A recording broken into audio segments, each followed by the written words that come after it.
Yeah, so let's get started. Today we're talking about The Florida Project. It is a 2017 film directed by Sean Baker, and it was written by Baker and Chris Burgosh, if I'm saying his name correctly. Um, yeah, pretty powerful film for me, pretty poignant. Um, let's talk about some of the opening images. We see these two children. Um, they learn their names, Mooney and Scoot, and they're sitting against this hideous purple purple wall. And we hear Kool and the Gang. We hear Celebration. Um, they're these really adorable kids, and we see them. They're kind of calling out to each other, and they're these 6, 7 year old kids, but the language that comes from starts kind of spewing from their mouths. Um, it's not what you expect. I don't think it's vile and it's super disrespectful. And then they of course they start spitting on those cars, and I immediately get worried about them, because um, they are so obviously no one's really supervising them while they're doing this. So, um, and being someone that taught in Florida for a little while, um, it's I yeah I've met a lot of students who reminded me of them. Yeah, and you worry about them because you know that they're gonna get into get into a mess, gonna get into some trouble. Um, yeah, and any thoughts about the our introduction to Mooney, Dom? What did you think? I mean, I loved it. I would say like this is probably like one of the most like extremely positive of the films that I hadn't seen previously that we've done on this. I was like a very pleasant surprise to watch this because it was like this total triumph in tone where so much of this is just like the childlike wonder of being Mm, on like a summer break, but then you're also like you said, you are so concerned for them so much of the time, but not in a way that it felt like heavy or that I was worried about like, oh God, this is gonna be like a terrible drama about and all of those things kind of that I would be worried would happen do happen throughout the course, mm, but it's something about like the way it's made just like kept a lightness to it where it wasn't like let's look down on these characters and feel bad for them. It was kind of just like they're taking it day by day and we're taking it day by day with them as we watch it. And it's like almost to an extent where, except for the stuff that is like objectively negative, it's almost like, well, maybe this is fine that they're like, there's stuff that's objectively negative. For example, stuff that the mother has to do later in the movie, obviously. But then there's stuff that like you would think would be negative that's really just like, okay, well, yeah, these kids are going off unsupervised in like these houses that are abandoned and like, but because there are no real repercussions, you're kind of like, okay, this is it's more like just watching a document of what is happening rather than like feeling like, oh my God, I can't believe this happened. If that makes sense. I don't know. yeah. Susie, what about you? Initial impressions? Lots of similar thoughts to Dom. I thought, Dom, maybe you might be worrieder because you have, well, I mean, toddlers, I suppose, but not, but no, I get very worried very quickly. Like when it's that soon into the movie, and literally it's like the first shot with the two kids, the purple wall. I love that wall. I love any pop of color, but you get worried, but like you don't know what deserves judgment yet, like because there's so little in the movie.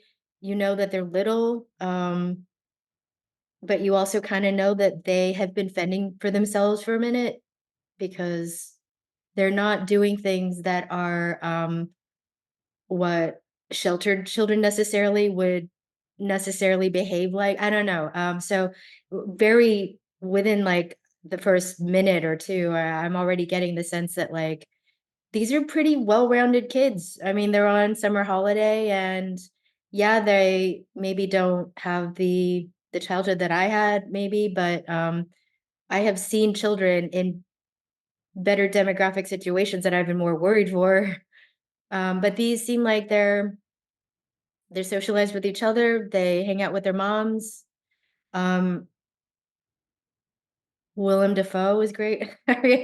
um, the the also like desire for me to like try to start getting the movie started in my mind, like, oh, are we watching setup or are we like now into the movie? um I was able to not let my brain settle into that place for too long because of the kid POV that you stay on.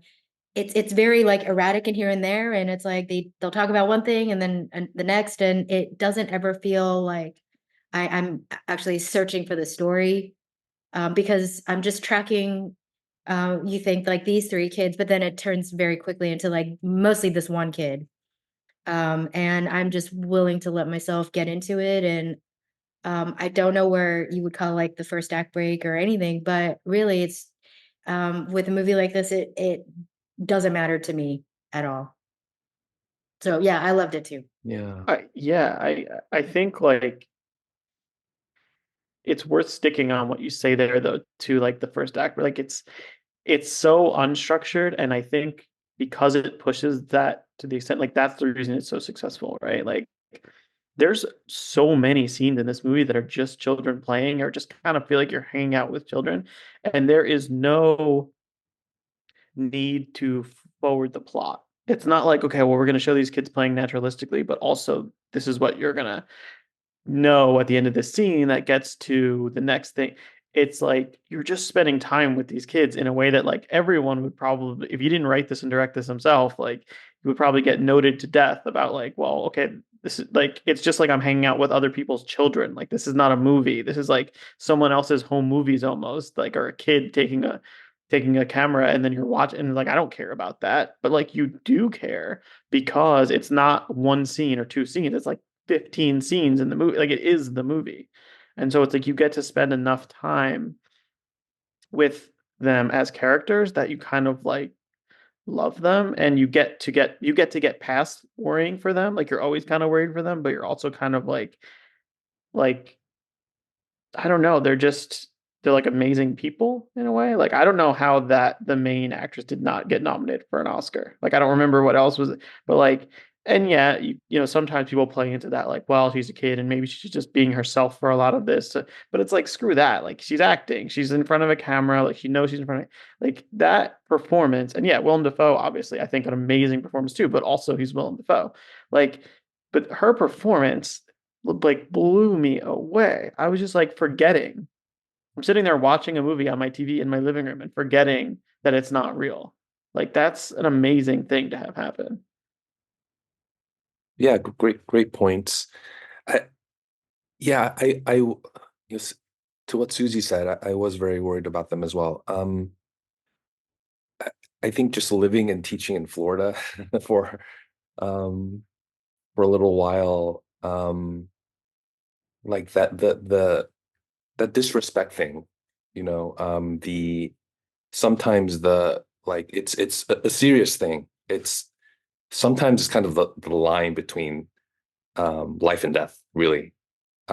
Respect and disrespect, like, and how you treat people on the street. Um, it kind of brings me to Mooney and Haley's relationship. Um, it feels like Haley is this. She's very young. I don't know how old she is exactly in the film, but um, it seems like she's also very young and she's almost like a child raising a child.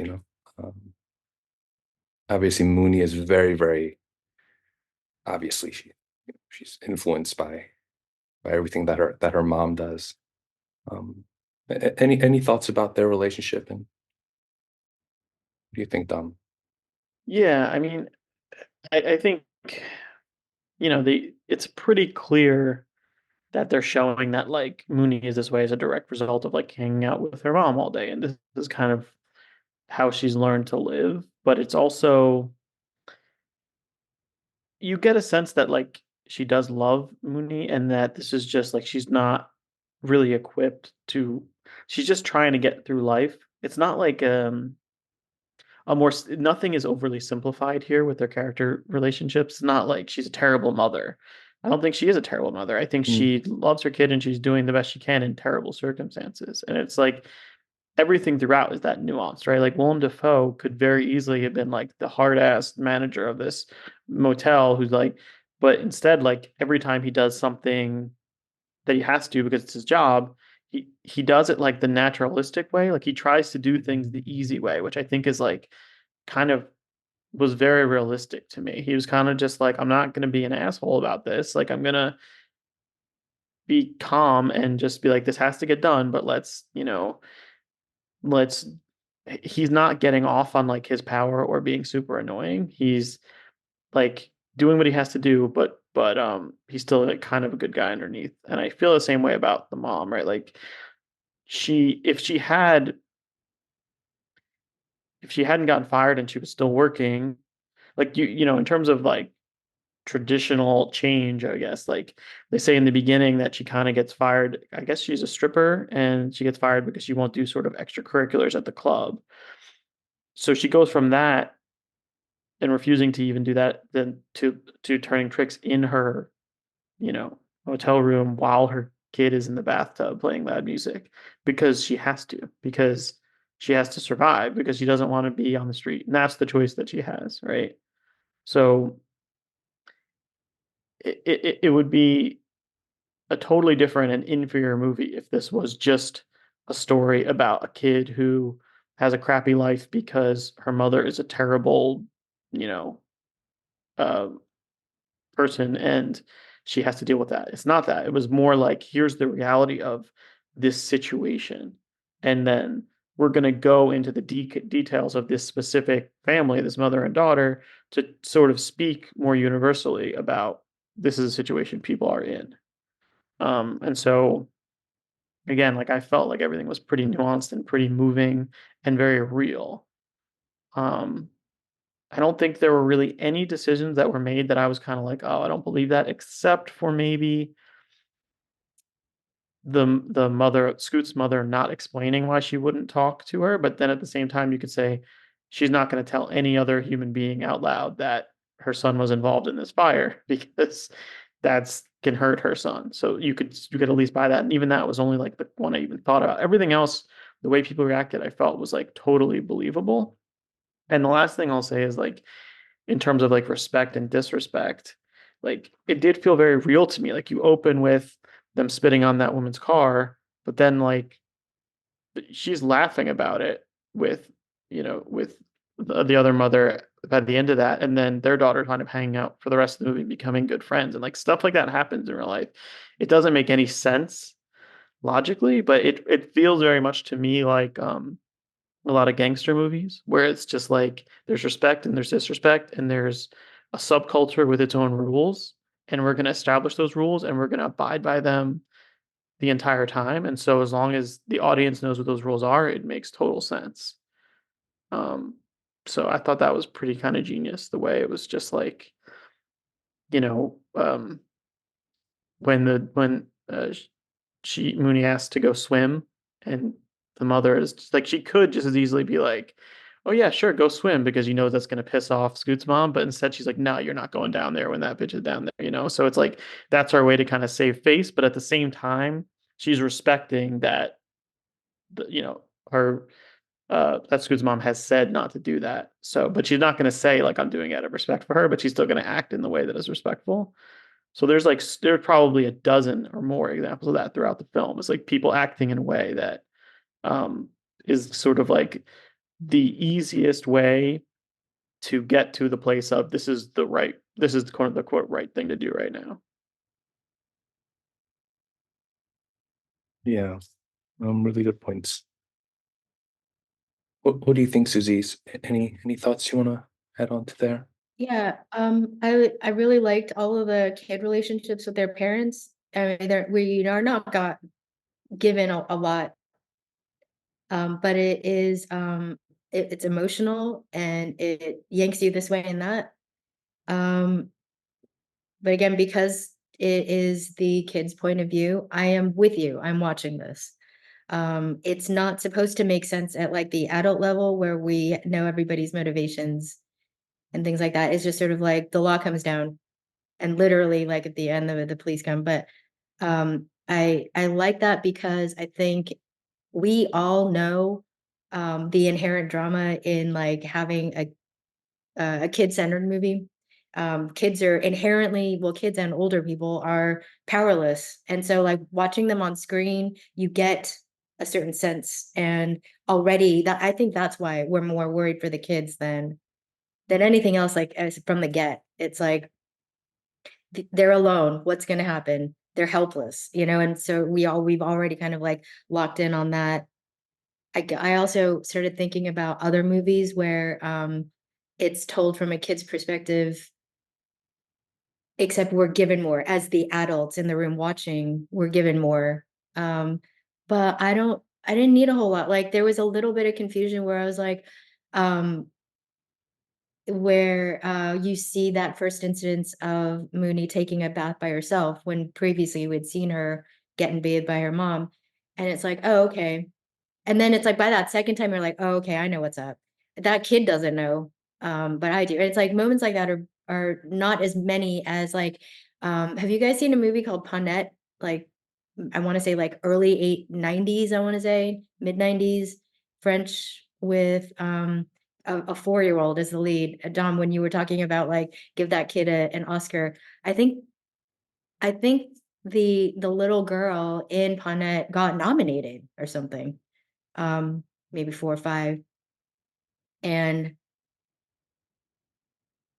it's a different movie, but there is the relationship you're rooting for are all are like the healthy ones, I guess. And they're all healthy, but it's sort of like the kids playing together. You don't want them separated. You don't want Mooney separated from her mom because as much as like we've seen, it seems like, as Don was saying, doing your best in a very shit situation. Um, so you don't want to separate them. Like if we were all watching this and there, we would be imploring the DFS to say like just leave them alone. They're actually okay. There are lots more kids that probably need your intervention. And this doesn't seem to be one of them.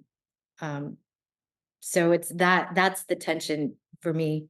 Um, I don't actually know what kind of mom she'll be in Mooney's adolescence. But as far as this movie is concerned, they love each other. They were family. They need to stay together. Um, and I think Mooney trusts her mom. I think that she's a well-adjusted kid. It seems to me, comes from that. Like she trusts her mom. Her mom's always been there. This is how she lives, and it's totally fine. It's not anything to think anything about. Yeah, those are really good points, Susie. Yeah, I don't know. I guess they are so vulnerable though, right? Like just so many dangerous things happening to them. I mean, the yeah, that bath scene that you mentioned, it's heartbreaking, you know. She's playing with her toys in the bathtub and it's like someone walks in on it's yeah, even even for taking the picture, taking the selfies. The And then swimsuit them, selfies, yeah, yeah, I was and like, then them oh no, what's posting on gonna it. Yeah, it's happen? like, and then obviously her mom uses that photo. So her kid took that photo, right? Like it's heartbreaking. It is this like you do see this, you see it on the screen. You see the actual like loss of innocence like on the actual screen, you know, like when she's in the bathtub and when that pedophile comes along, right? Um, and you see Mooney's face when she's seeing it unfold, right? And Defoe's telling him to, get out of here. And yeah, it's yeah, her. Yeah, I mean, I kind of I'm sorry, Don, go ahead. I, I kind of read that almost as like obviously they're vulnerable, right? Because they're 5, 6 years old. But I almost read it a little bit like like the whole like Jane Jacobs eyes on the street thing. Like she's a big, you know, urbanist, studier of cities and things like that. And like basically the reason I bring it up is because people always worry about people in a city and like being on a street with, but it was like it was like an idealized version of the West Village, but it was like the idea that it was safer because you had all these mothers up on their balconies looking down and kind of overseeing everything. And I almost feel like to a certain extent, it's like Willem Dafoe's character is another like eye on the street. And like when that pedophile comes, he's kind of protecting them. And you do have Jancy's mother is kind of like there when you need and before they have a falling out, Scoot's mom is there. So it's almost like there's something to be said about like people living in such close proximity, like banding together and having each other's back. Like when she has to leave because she can't establish residency and the other motel won't let her stay there, she winds up just staying with Jancy, right? And it's just like there was something positive in like if you are in a shit situation, the people who are going to possibly pull you out of it are your neighbors and your people around you who can help you because they're doing the right thing or because they want to for no, when they are at that motel and Willem Dafoe puts down his own $10 to sort of like smooth things over and it still doesn't work, like he's not incentivized to give that $10 in any way. But he still does it because there is something really humane about the whole film that does allow us to not judge these characters. I mean, Mooney's mom does some objectively terrible things, and you could easily come away judging her for them. And obviously, like, we feel terrible that she did, but my overarching feeling was like feeling terrible that she's put in the situation where she's forced to do it, not being like, what a terrible person. Because I don't feel like the filmmakers feel like she's a terrible person. The filmmakers feel like, I'm going to put you in this setting where this stuff happens all the time. And it's almost like we're going to make you live here for an hour and a half, hour and 45 minutes, and you tell me what you would do differently. You know, if you're going to sit here and judge these people, like, tell me, you're not there helping them, first of all. You're across the street or wherever at Disneyland living it up. You're the guy with the magic band spending $1,700 for his family. Um, but like this shit is here and you could see it, but you're ignoring it. And so it's like, to me, it was more like almost like at a documentary level of like, this is happening right now. And instead of like judging these people or acting like, oh, those people are less than, or that would never happen to me, it's almost like let's live for an hour and 45 minutes in these people's very small environment, and then you tell me how you feel. And I felt the same way Susie did at the end. And that's an amazing feat. Think about that. You have the government coming to take away a child, right? Because her mother is literally, you know, performing adult services with her in the same, I mean, in the bathroom, but the same unit. If you told me that happens in this movie before I saw it, I would be like, yeah, take her away. That's ridiculous. That should not ever be happening. Period. Stop. But at the end, while that's happening, you're thinking, like, don't take her away from her mother. Like, you're sitting there like it's like they're pulling you away. It's like she's not going to be better off without her mother. Her mother loves her. She spends every minute of every day with her mother. They need each other.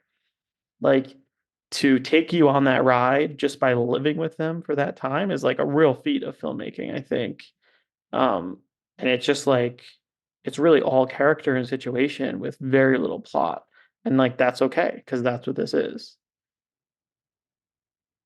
Was this successful? I don't kind of remember this This during film, its theater yeah, it was run. pretty successful, I think. Okay, I good. think well, I don't know if financially it was, but let me see here. I think it made some money. Not too much, but I think in the award space it It's was a beautiful special. one. Yeah, Okay. I think it's yeah, I think Defoe was like nominated for Best Supporting Actor. Okay. Um, and Brooklyn Prince, the young lady who, who plays Mooney, I think she's doing very well, and I think she also won a bunch of awards, and she's on a bunch of TV shows and stuff, which is great. Um, Oh my God, at the that ending scene where she's just like sobbing yeah, because she has, and there's the weird thing is like kids know so much and you don't know how much they know. yeah, And then you realize like I thought, oh fuck, please don't have her like her get run over or something. I kind of knew that's not what was gonna happen, but I didn't know she was running to Jancy, you know what I mean? And her knowledge that like this might be the last time I ever get to see you. That's so deep to me. I don't know why. And it's like the fact that a 5-year-old kid knows that somewhere in her heart and has to go and do something about it is such a wonderful thing. It was like so poignant to me. yeah, Yeah, and she knows when the adults are lying to her, right? Because Yes, absolutely. Yeah. one of the I don't know, a social worker, I guess, says like, oh, we do, like she's just saying goodbye because that's what you would say. And she's like, well, we don't say goodbye, but you can go down to see Scoot and and it's just like she knows that's bullshit. And Yes. so she takes the leap to being like, okay, they start telling her a little bit more, and she's just like, and she just runs away, which I think is like totally valid. And she runs to her friend, and then her friend, interestingly, like takes her hand Yeah. to lead her, which I thought was like an interesting. I thought that was the best way to do it. I think, you know, it seemed to me for most of the film more like Mooney was the one kind of leading things. And so like if we were just thinking about their relationship in general, I would have thought like she's like, come on, we gotta go.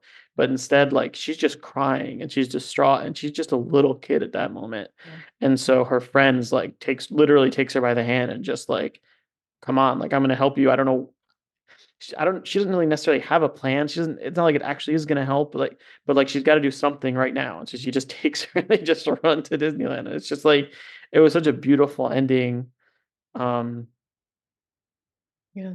it was such a beautiful ending, even though it doesn't change any of the things leading up to it, right? Like she still is going to get taken away. She's like, all that stuff is, if you really think further in the future, like it's still going to happen.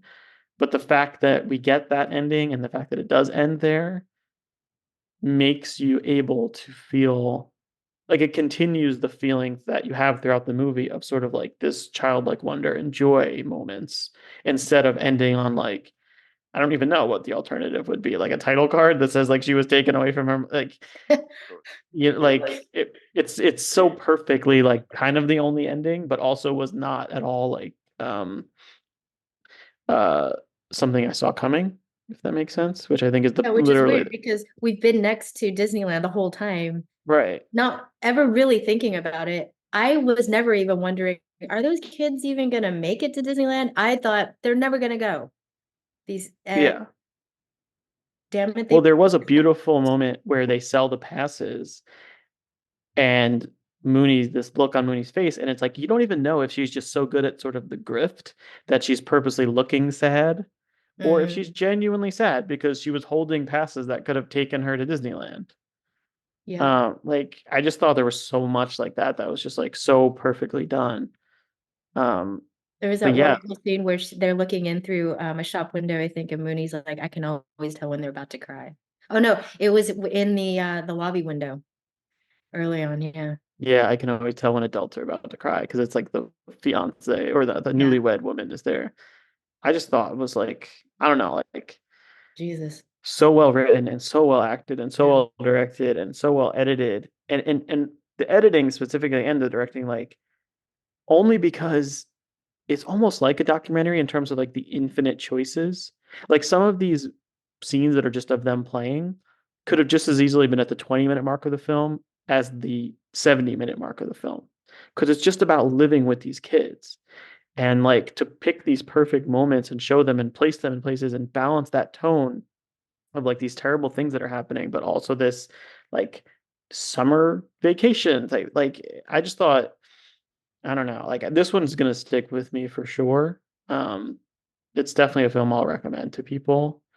Um, and recommend for like I'm sure it's gonna come up for lots of like weird reasons because there's nothing like easy about like if you wanted to explain what this movie was about or the plotting or the structure. Like it's none of that stuff. It's really just like if somebody brings up like how do you get across a complex tone and a lot of stuff happening and still feel like not like you want to like hit yourself over the head by the end of the movie, like watch the Florida Project because it's just like amazingly handles all of that in a way that I think is like masterful. Yeah. And there's a sort of a great irony there, right? That they've probably never been, those kids have probably never been to Disneyland. And, you know, the Brazilian woman who's complaining, this kind of grown up who's complaining about not being able to, you know, oh, with the hotel and I always go every year to Disneyland. And then just the kids kind of looking through that window. There is yeah, it's it is a pretty poignant moment. Yeah, I mean, if there was no Bobby too, right? Like, if and imagine like in a lot of situations there are no Bobbies or that you know that neighbor downstairs who's kind of looking after Haley and takes her in. Like, I imagine in real life sometimes like there aren't people like that, and if they weren't there, it's like you know what would have happened, you know. And that's a really sad part of it. And again, why I worry about. I mean, I'm sure there are kids right now there that are almost living the same exact situation, right, in that hotel right now, who are not really being helped by the government, like you guys said. Like, you know, I feel like, yeah, exactly. They're going to come in and they're going to make things much worse. They're going to separate and they're going to, um, their job is to keep families together and try to help the families, right? That's what DCF, the Department of Children and Families, that's what they're supposed to do.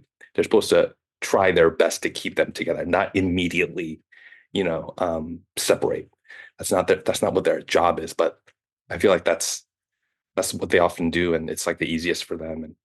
And I think they only care about what's like fiscally, you know, like what's easiest as opposed to Well, I don't again, know. It's I think they're looking at the facts, and that's why I think it's so masterful about this because they right. think, again, as we already talked about, if you looked at the facts, I think when they go there, they say we had because she's like, oh, my room's clean, and they're like we have footage of 9 men going in and out of your room, like okay, I don't think they're doing a bad job there. I think it makes sense for them to be doing what they're doing.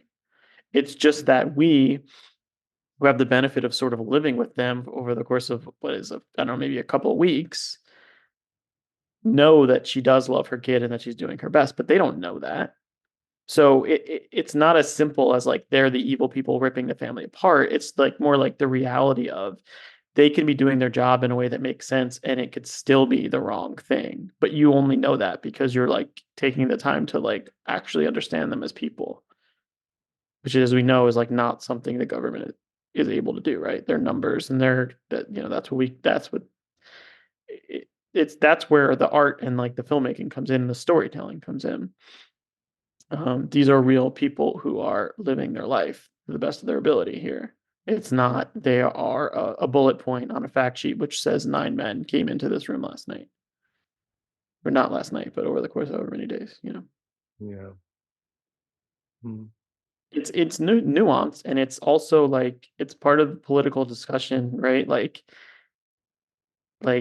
nothing is as simple as anyone on the far left or far right wants you to think it is.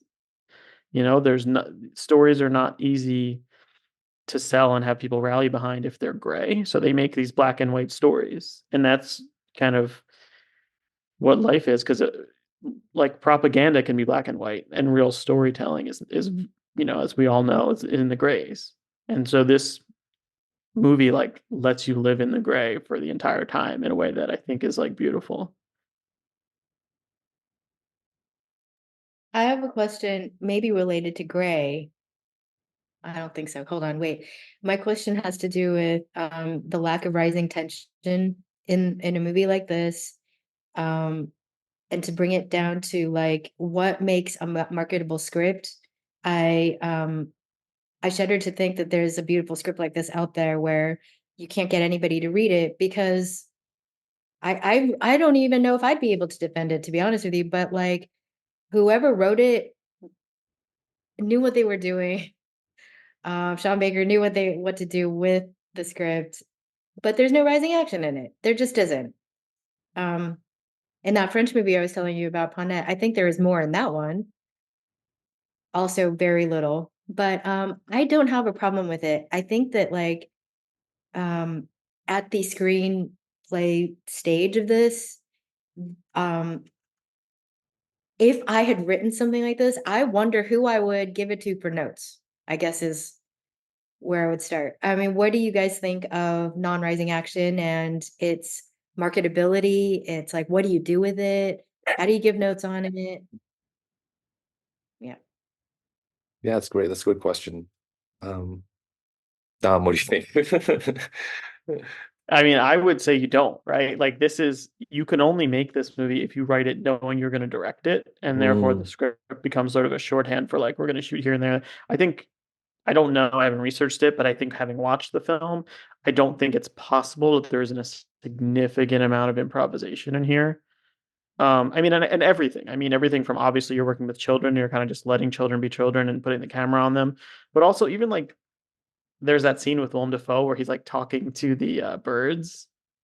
I was like, that could have been a scripted scene, or it could totally have been like, there's birds on this in front of this place right now, and like, let's shoot this. Like, and that's kind of the beauty of it. So I think all you could do would be give somebody and say, hey, look, I want notes. I don't want any, you have to kind of inform people when you want notes, right? Like, what kind of notes do you want? Is this an early stage? Do you want me to know, like, rip it apart? Or is this like, I'm a polishing and did this not work for you? And I think in this case, you'd have to be like, hey, here's the tone I'm going for. Don't worry about plot. Don't like, you have to really give people, like, did you like this character? Were you judging this person by the end? Like, that type of like macro notes, because this is the type of movie that you raise the money somehow and you make it and then you present the finished film to people. Like this is not like, hey, read this script and you're gonna immediately see how marketable and amazing. Like it's just a different. This is more art, I think, than commerce. And like, if I'm remembering correctly, I think I read this a couple days. It's not like it's not like this was like a movie that was made and had distribution built in and all that. I think it went to Cannes and it got picked up there. So, if this were a terrible film, it probably doesn't go to Cannes and no one's ever seen it. But you find a way to make it. You make an amazing film. It goes to Cannes and then it gets distribution.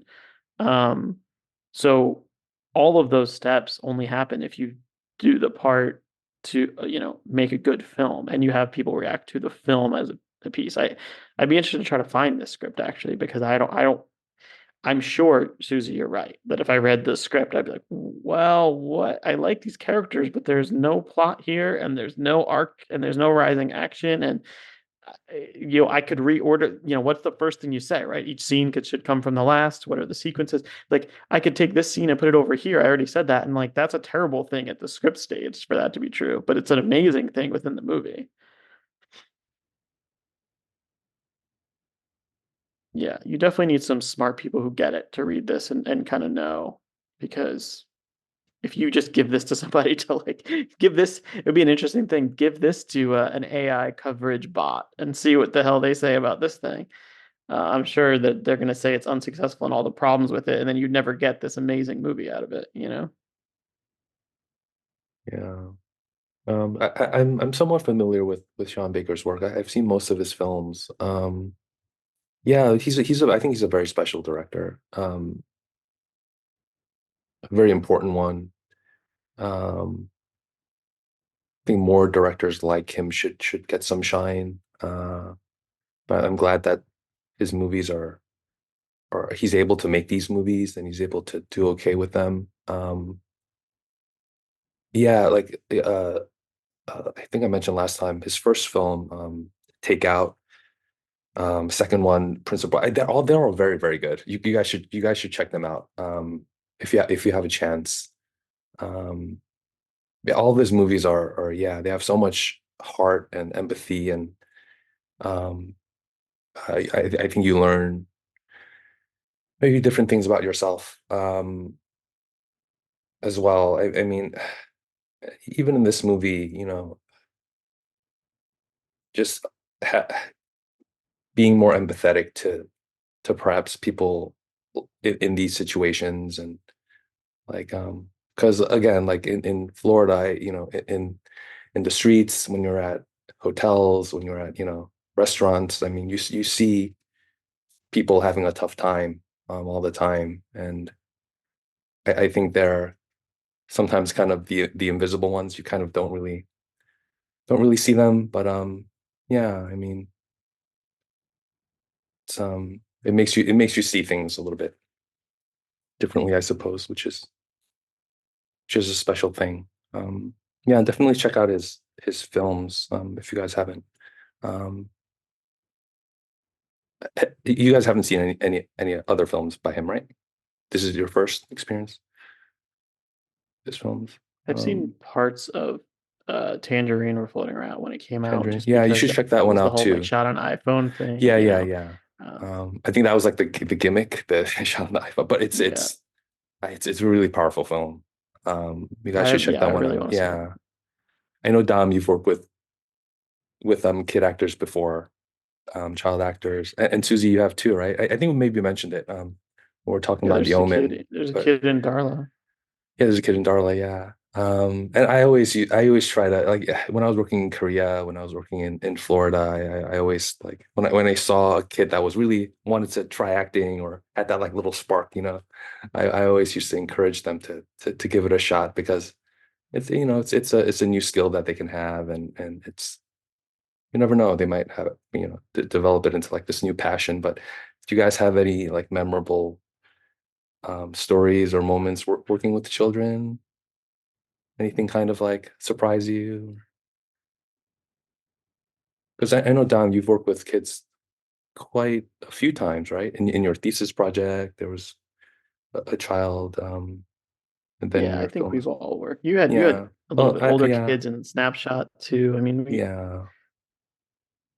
yeah. I think it depends when you're saying kids too. Like, really, the age does matter. Like, kids as young as they are in the Florida Project, it just seems to me that kids are so good at pretending. Mm, And so they already kind of know how to do it. You're just letting them pretend and you're just kind of trying to capture it. When they get a little bit older, like 7, maybe I want to say, then I think they're old enough to be self-conscious in a bad way. And a lot of that stuff can get in the way. But I think I mentioned before, um, with kids, it's like a lot of the time it's just make sure you're rolling a lot, both to capture stuff they're doing, but also to capture them doing nothing.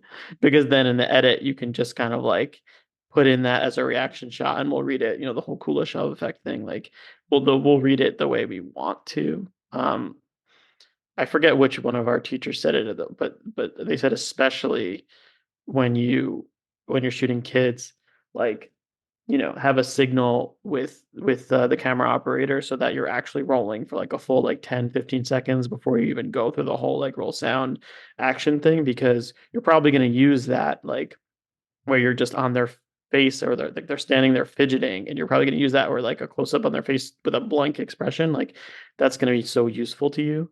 And I've actually used that for adult actors too in some cases, where it's just like, I need to cut to a reaction here, like it's good, like it reads, let's do it. Who cares? Like I know that this was before that, we started rolling sound even, but like who cares? And then with an adult, it's like if they don't have any issue with it and they're buying their performance when you show it to them, then no one can, right? I I think we went through a casting process and picked our kid, mostly because he looked like the guy who was supposed to play his dad. Um, he was 9 going on 10, I think, and very much of that age where he was already knowledgeable enough to be self-conscious of things, and came to set having memorized everything, but like all in one breath. So it was all like, I did my assignment. I don't even want to hear it, you know? I was like, oh shit, okay. So we just had to keep slowing him down. And in the end, it ended up being fine because I didn't know this, but to adults who can't do this, but it's that thing where you want a line said a particular way, and as a director, you're never supposed to just feed them how you want that line. I totally get it. But hey, a kid, I don't know how to communicate motivations to a kid. So Eric and I were basically like, say it like this. And then it was like, hey, try it like this. And he would just kind of do it. And that's what we wanted. Just, and then it was like, we tried to get as a few scenes where it was kid and other, so that we might be able to get some green screen and things like that. But just wanted to minimize like the set exposure, I suppose. Because we had no control over it, and like wanted that experience to be great, but also like the parents were there, and then there was a lot of downtime and did not know what that kid was doing. I'll be honest, I was kind of like, where is he? But aside from that, because he was in it so little, I kind of didn't have any problems. I And hope he's so he funny the same. ultimately. Yeah, Yeah, like exactly. that's the benefit too, is like you're cutting to him just when he needs to say it. And like I thought it was really funny, and I thought I thought he did a great job. So Yeah. that's also the beauty of filmmaking, right? You can just Mm. keep doing it until you get something that you only get in trouble when you convince yourself you have it when you actually don't. Then you're like, oh shit. Or when you misremember that you have something that you don't, which I'm sure we've all done too. Um, Absolutely, yeah. Yeah. And like Dom was saying, I feel, yeah, I think you're right. Like, I feel like a lot of those scenes were kind of, they would just have the camera kind of running maybe and let the kids kind of Yeah. be creative, and there's so much creativity um in the script. Again, again, I don't know whether it was scripted or not, but when they're kind of rummaging through the house, like um Mooney says something about, oh, like a ghost pooped here or something. I um love that. I was like, yeah, what is she looking at that she's saying it's ghost poop? I thought it might be like rat poop or something, but it was just like insulation or whatever that had fallen yeah, through, and it looked like ghost poop, and it was like, oh, that's so good. yeah. That's so good. There's so much creativity there. But again, like I feel like I wish they had a way to, like to use it to like a positive sort of thing. But I mean, it's just kids being kids, and but But the ultimately, message like, is a yeah, positive one. yeah. Um, but I guess what I'm saying is like they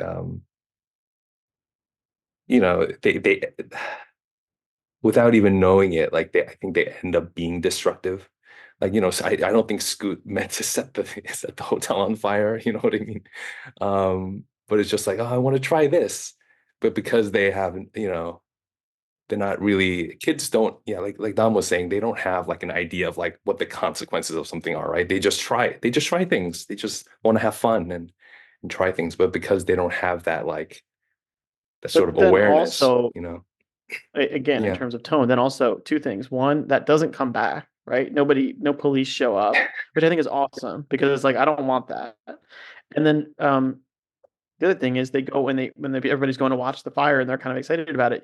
You hear the people, like the local people, be like, "Good, like let it burn." Like that was a monstrosity anyway. So it's kind of like the opposite of a consequence. It's kind of like the filmmaker letting us say, like, you know what, like I get again the bullet point here is kids burn down a house, but we're not we're not, the whole point of this is not to make you judge that these are terrible kids or make you feel bad. It's just like that's something that happened.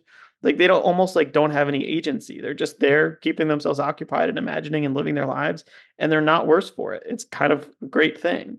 And nobody gets hurt. So it's kind of like it pulls back every time you're like worried that like, oh shit, something terrible is going to happen until that very end where it gives you that punch.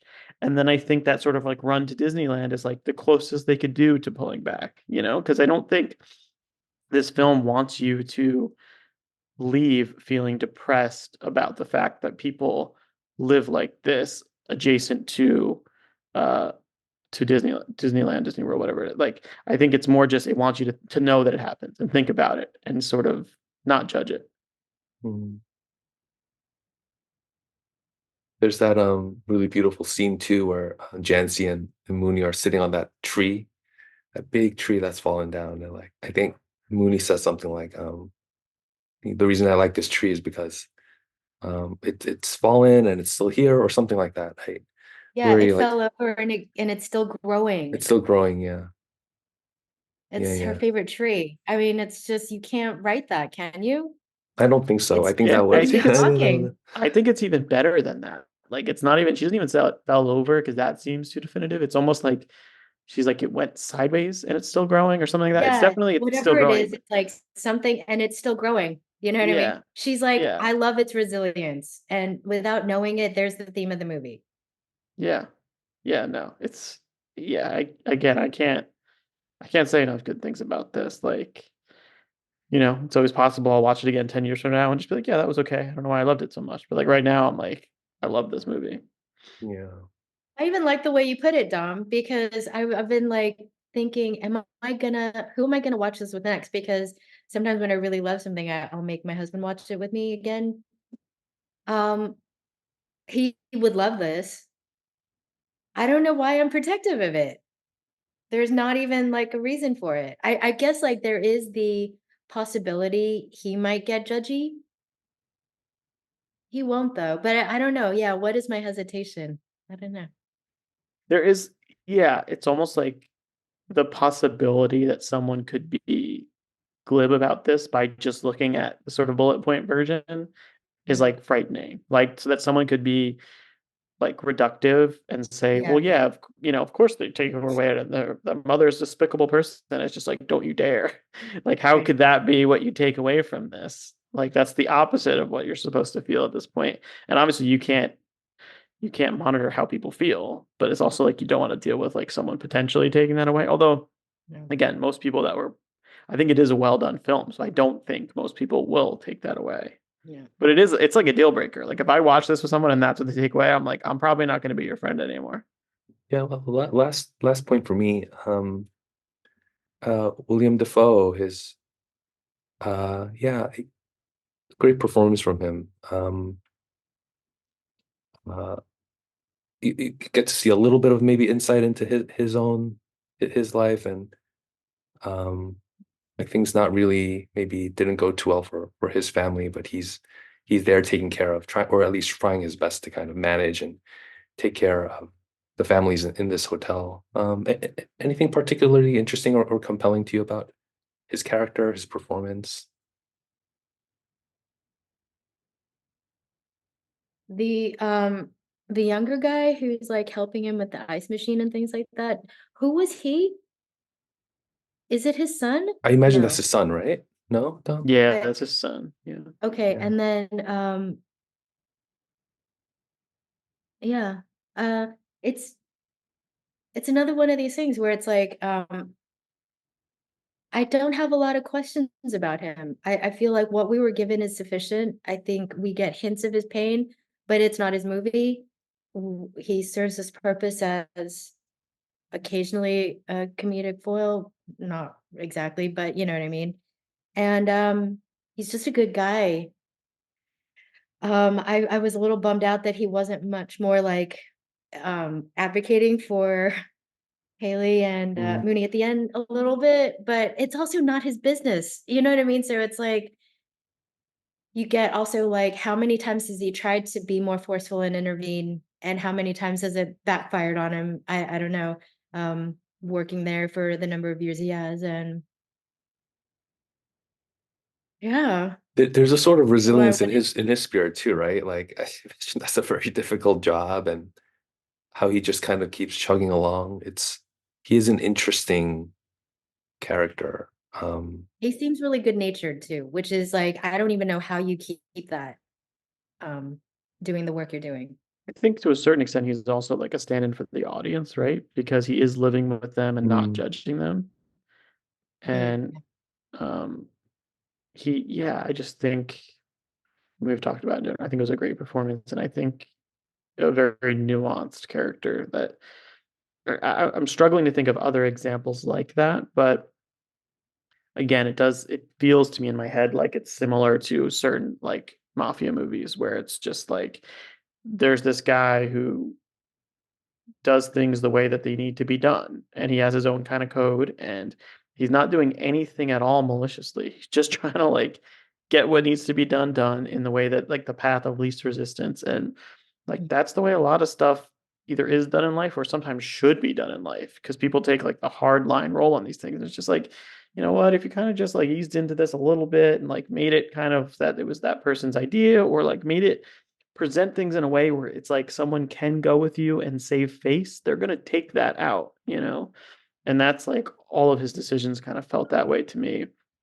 But then um he's not a pushover either, because then like when it comes to the rules that he has to abide by, you know, like for example, when they have to leave their apartment, you know, so they don't establish residency, he lets them like put their stuff, so they don't take all their stuff out. He lets them put their stuff in like the laundry room, and then, you know, he has that deal with them. Like he doesn't completely ignore that rule, because I think if he did completely ignore that rule, then I think that whole complex would be a even worse place. You know, like then it becomes a place where children can't even go outside alone because there's terrible stuff happening. And he does, you know, when that pedophile comes, he takes care of things in a way that are important. And he's what, you know, he even paints that thing that cut like he is taking care of things in a way where they're not, it's not hell. You know, they're not living in a hellscape.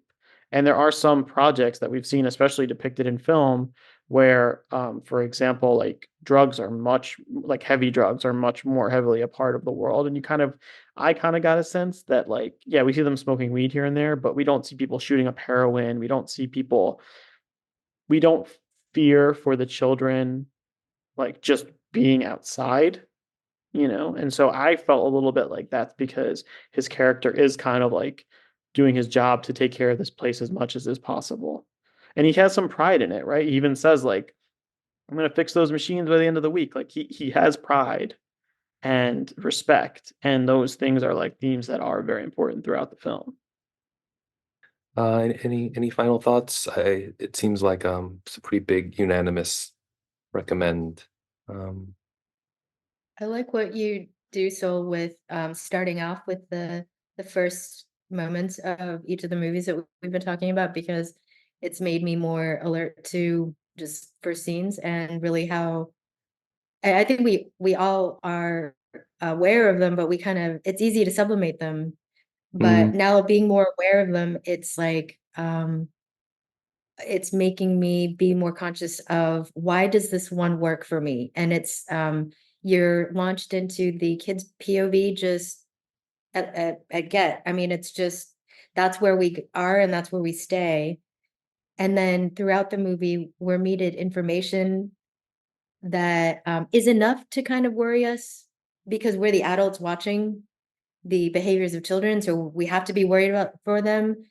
Um, but even there seems to be this like agreement between the filmmakers and us where it's like you're not going to see anything completely explicitly heinous today.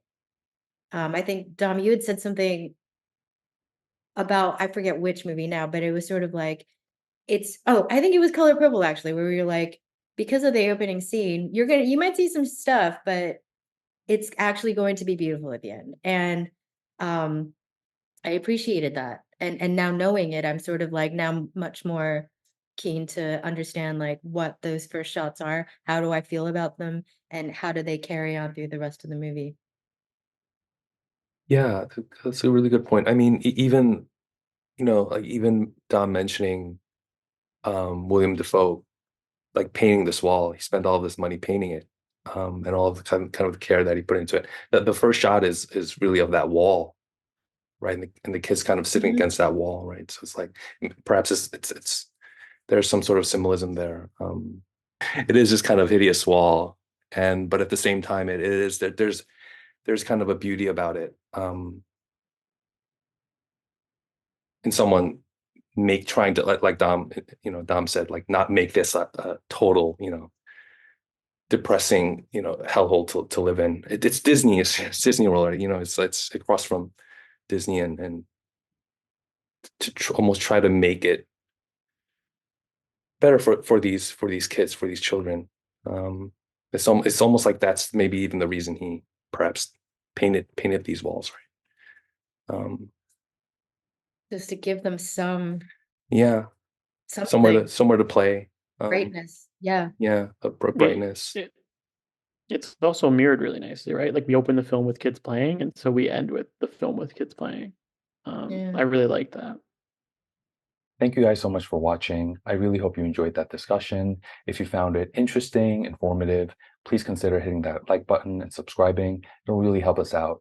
We have some really cool discussions lined up for you, so I hope you're looking forward to them, and I'll see you next time.